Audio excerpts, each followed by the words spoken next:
Okay, so we have some particular examples of emerging tech that I would like everyone to think strongly about.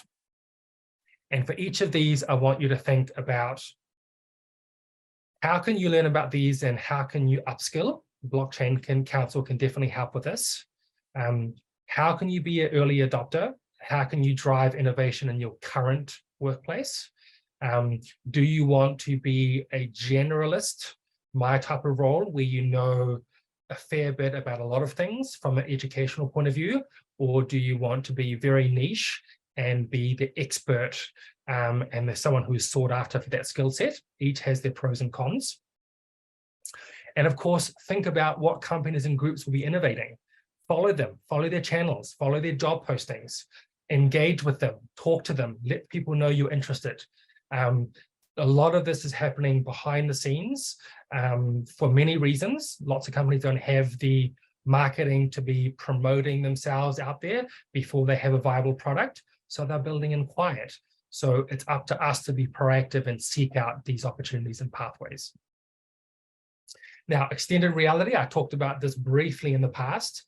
Anything around this, you need to pay attention because this is really the gateway to the immersive metaverse experiences that we're going to become used to. You don't have to be a developer either.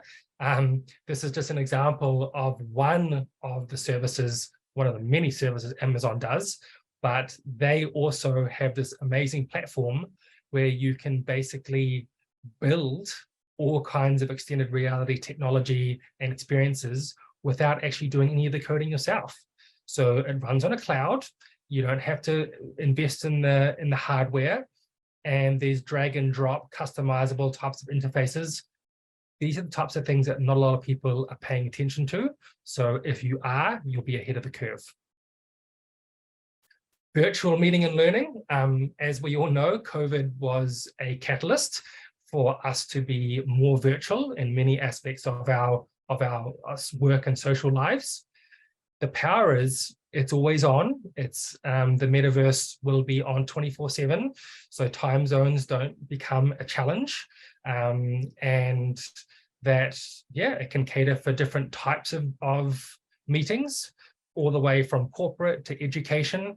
And what's really important is the immersiveness and the gamified elements are going to make it so much more engaging. And at the moment, Zoom, I mean, we're using it now, but it's not as engaging, of course, as being able to dive in and interact in 3D. That's how our brains are wired to work. That will always be more effective at engagement of people, of learners of all ages. Look out this year, Microsoft Mesh, read about it, learn about it. Microsoft is really pushing the envelope for this type of 3D, VR, extended reality world. So definitely follow that closely. And for those of you who grew up with the Magic School Bus computer games and experiences, it's learning, imagine it actually being like that. Imagine kind of traveling through interactive human body to learn about how the body works. You know, reading from a textbook is just so last century. AI, of course, taking the internet by storm, ChatGPT. I'm sure everyone's heard about this. Some really exciting stuff happening at a lightning pace. And from a metaverse point of view, AI can help take care of lots of the stuff behind the scenes to make the experience seamless for even new users. So think of having a digital companion, an avatar, that guides you around and helps you out, but they're fully run by AI. These are the types of things that we're thinking about. And decentralized finance. So, of course, for this all to run, we need a trustless, permissionless finance system. A lot of people are very disillusioned with traditional finance institutions. Inflation, it's my medical side talking. Inflation at global highs, almost every country in the world. You know, governments printing money for all kinds of things. People don't trust centralized financial systems much. and sometimes for good reason.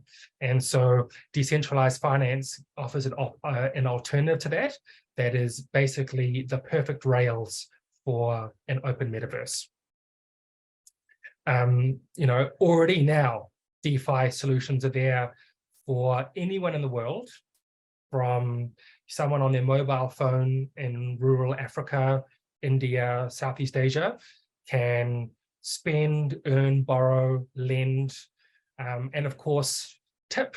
So for these type of immersive experiences, tipping, just micro tipping and things like that, these are all economic activity that can run on the rails of decentralized finance. And of course, who we are in these spaces, our digital identity.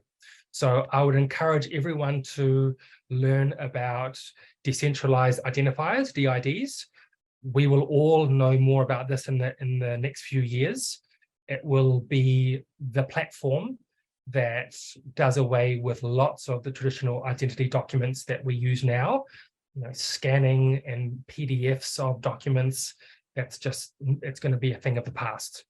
And what's really important is that it has particular characteristics. It's decentralized, persistent, cryptographically verifiable, and resolvable. These are all things that I'll let you dive into on your own, but it means that you can verify that you are someone to a third party without revealing parts about yourself that you don't want. So you can verify that you are a certain thing without actually having to show them proof of that particular thing. It's called zero knowledge proofs. It's just one of the many exciting things in the space. And this is just a small number of use cases. You can go through the recording and pause it and read through it. Some of the many use cases coming up. And of course, as we spend more of our time online, how do we present in these spaces?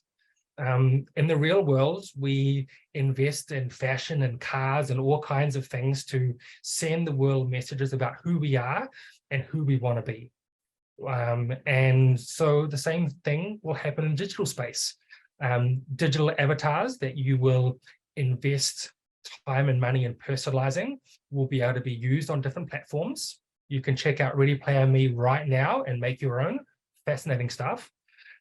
And personalized, and you will invest money, real money and real value in having digital fashion and digital collectibles that make you unique, because that's in our heart what we want to be. We want to send the message to the world that we are unique, we are special, and this is why you should get to know me.